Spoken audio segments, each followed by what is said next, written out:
All right, so first and foremost, before I get into this video, let me just apologize to everybody. I was supposed to go live yesterday. I had 2 live scheduled. I didn't go live for either Parker Ryder or the Prograis Zepeda fight. There were 2 fights I was excited about, as I'm sure you guys were. I didn't go live because it's just been a very rough week, and I'm borderline kind of like I'm just down. I'm down, a little bit depressed, but I wanted to still come on here and show my face and get my take on the fight, because I know you guys did want. I know there are a lot of people that did message me on Instagram and Twitter about these fights, and why I didn't go live. So just want to get my thoughts on them. So let's talk about it, man. Zach Parker, John Ryder. First and foremost, great performance from John Ryder. Not really like, I can't say I'm not ultra surprised with the fact that Parker lost and the fight played out how it played out. I thought John Ryder was gonna win, but what I am surprised about, and I'm sorry, people say this may be harsh. They say this is like, you can't say these things about fighters, you're being disrespectful, but I'm sorry. Zach Parker quit in that fight. There's no ifs, ands, or buts about it. You're a guy who, let's have it right. He hasn't really been met with a whole lot of adversity in his career. He's had the road of a padded, protected fighter, a guy that's been moved along gradually and looked after, and he gets faced with adversity for the first time in his career, and he's got a Canelo Alvarez potential payday on the line, and the first sign of adversity, you bitch up in the fight and you quit. He quit, and I think Zach Parker, I hate to say it, man, but Zach Parker exposed by John Ryder. Yeah. So it is what it is, man. Like, Parker's has got good skills, but I've always thought, like, especially from, like, you know, and I gotta call out my boy Rick Glazer on this, because I've always thought Rick Glazer overrated Zach Parker. He used to say Zach Parker was better than Johnny Beck, and I didn't believe that, you know. So that got proven right. But, you know, early in the fight, like, the fight was only 4 rounds, so let's dissect.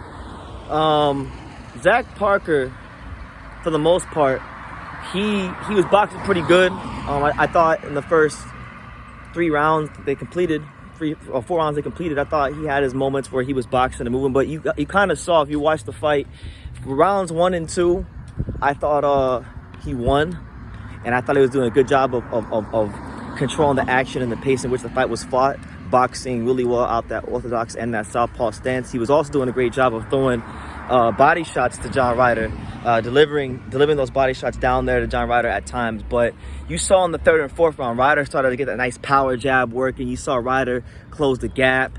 You saw Ryder begin to impose some of that physical strength upon Zach Parker. And then you even saw John Ryder, towards the end of the 4th round, land a hard, sharp, straight left hand. And I was telling my dad watching the fight, because I did watch the fight with him, I was telling my dad pretty much, like, I think Zach Parker, I told my dad, I don't like Zach Parker's body language. I don't like the way he's reacting to these power jabs. Ryder hasn't even really got out of first gear yet, and he's pressing him, and he's landing a couple great shots here and there, but he hasn't landed that many shots in the fight yet, because, you know, John Ryder's a guy who's a slow starter. He tends to get better as the fight goes on, and you kind of saw round 3 he got better, and then round 4 he got better. He was picking up the pace.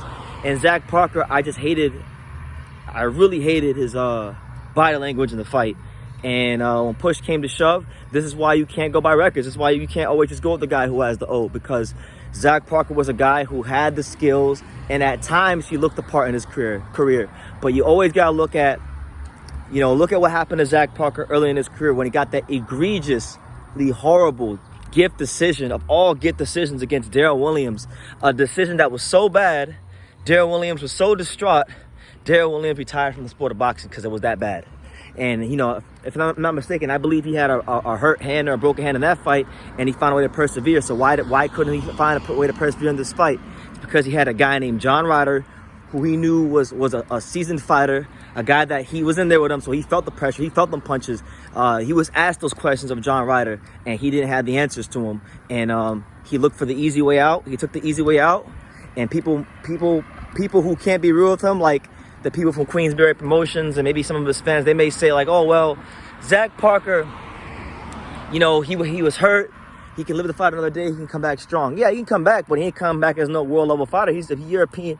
He's more than likely going to be a European level fighter, and until he proves otherwise, because this is really, to me, apart from Vaughn Alexander, I mean, this is his first real genuine step up in the 168 division, and he pissed it away and looked very, very bad. So it's unfortunate for him, but it's great for John Ryder, who I told you guys for a long time. I said, been saying it for like 3 years now since he fought Callum Smith. John Ryder is the most underrated 68-pounder in the world.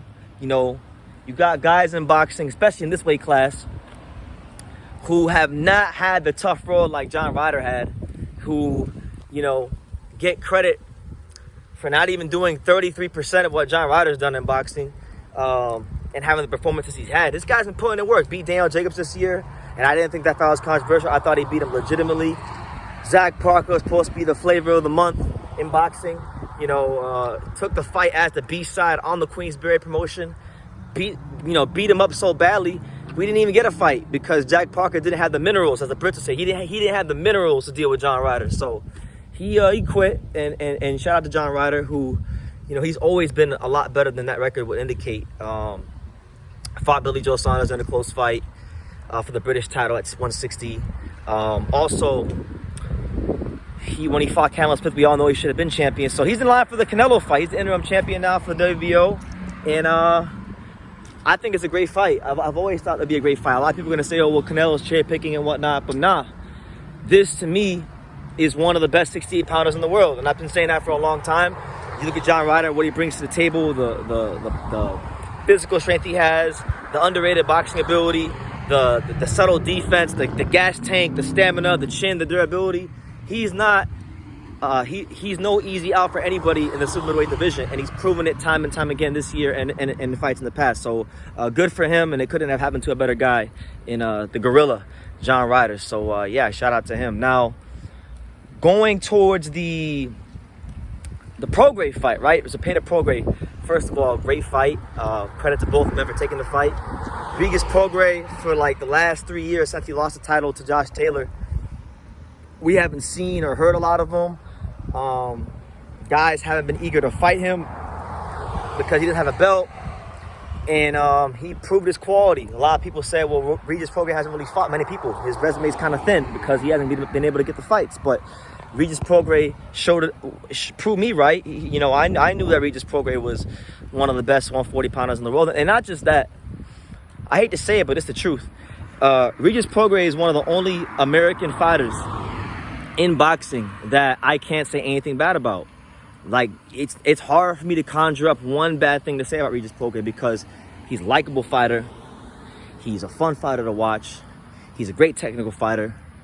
He has a fan-friendly style. He ticks all the boxes for you, what you would like in a fighter, in a champion, and these kind of things. And I don't think he's ever gotten the credit he deserves. A lot of people, some people in the boxing world think that he still is the best 40-pounder and that he beat Josh Taylor, which is fine because it was a close fight. I thought Taylor won, but it was a close fight. And I've always looked at him to be, the 1B to Taylor's 1A because I respect him so much. But it was a really good fight. I thought Prograis did a great job of moving that head out the center line. And as the fight wore on, he began to grow in confidence using that great, educated, stiff jab, the up jab, the jab to the body. And then he started mixing in that straight left hand. And, the thing about Regis Prograis and that straight left hand is once he gets it going, that straight left hand gets people's respect. And don't get me wrong, Zepeda had his fair share of moments. I thought he did a good job at points in the fight of punching in between Regis Prograis' punches and countering him. And he had Regis hurt a couple times and buzzed. And don't get it twisted. Regis Prograis had to show some grit. He had to show some resolve to get through some of these moments of the fight. But he did, and that's why he's walking away. And the two-time WBC 140-pound champion, super welterweight champion, or super lightweight champion, I should say. So a great win for him. I thought the way he set up that straight left hand was great, and he showed that killer instinct when push came to shove. So the way I see it, a lot of these guys, I think Regis Prograis is sitting pretty at 140 because he's got a potential Josh Taylor rematch if Taylor beats Catterall in a couple months. That's an option for him. You got Jose Ramirez, who if they're going to make one fight in this division, and if it does wind up being Jose Ramirez, then thank God, because that's going to be his last fight. I've been getting sick of Jose Ramirez for the last, I don't know how many years. Overrated ass fighter. Been an overrated fighter. Man, I want Regis Prograis to just put him out of his misery, because, you know, Jose Ramirez, I think he peaked early in his career, and he's kind of just living off the fact right now that he's a ticket seller. If he wasn't a ticket seller, he wouldn't even be in the mix right now. And that's just the truth. So I love that fight. I want Regis Prograis to beat the brakes off him if they fight.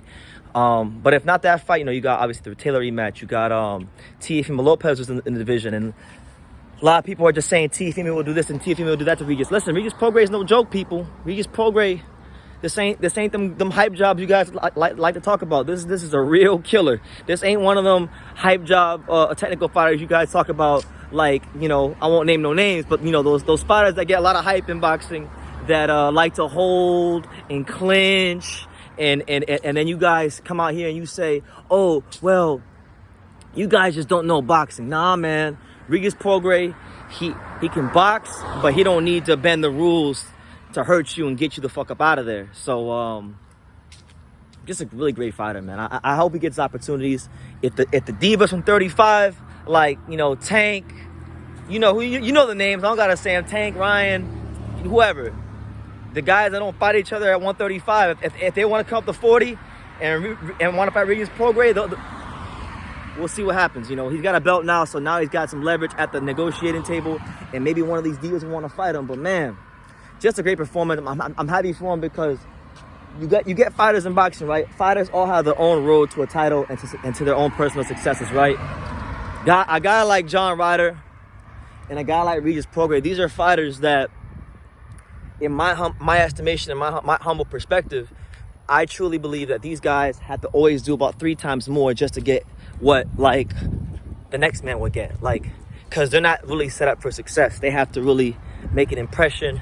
They had to take fights like other guys don't want to take. You know, those kind of things. Look at your guys like David Benavidez, right? Let's just call a spade a spade. David Benavidez has had it. His path to a title was made.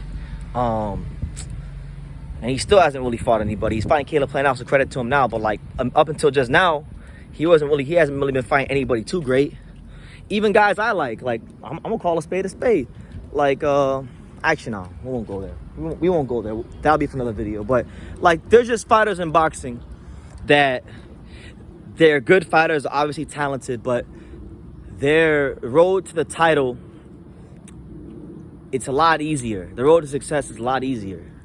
Guy like John Ryder, you know, he's always had been the B-side guy. He's always been the guy from the smaller town in England. He's always been the guy that, you know, isn't a big ticket seller. So he's got to do 3 times as more just to get the same amount of success that Callum Smith would get, because he was a, you know, Team GB guy and Eddie Hearn, blue chip prospect type of fighter, you know. But it shows when you're persistent in life that you'll come through. You'll come through and you'll be successful.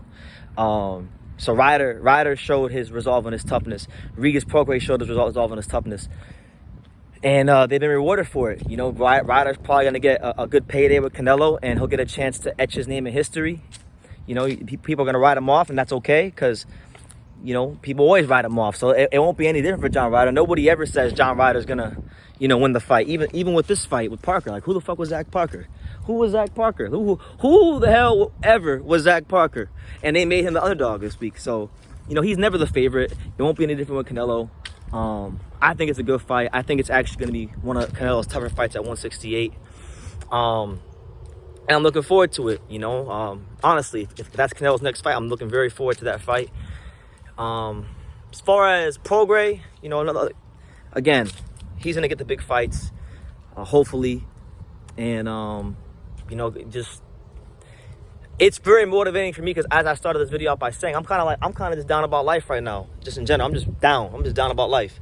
So seeing these two guys get their wins and the way they did it was kind of like a reminder to me to persevere, and for me to have some fucking resolve in my own life and push forward, because you know, God rewards the diligence. So shout out to Regis Prograis, shout out to John Ryder. Couldn't be more happier for the two guys, because these have been two guys that, unlike a lot of your favorite fighters, they haven't been just talking. They haven't just been talking and getting hype from the promoters and running their mouths all over Twitter. No. These guys have been putting in work. They've been getting the results. They've been having good performances. They've been willing to fight the best. And these are the kind of guys that I respect. I don't respect these guys that you guys like to hype up, like the Divas at 35, or the Divas at 47, or the Divas at 160. You know, this is more my speed right here. Prograis, Ryder, real fighters. So yeah, I'm gonna leave it at that. Y'all take care. God bless. Subscribe, all that good stuff, and yeah.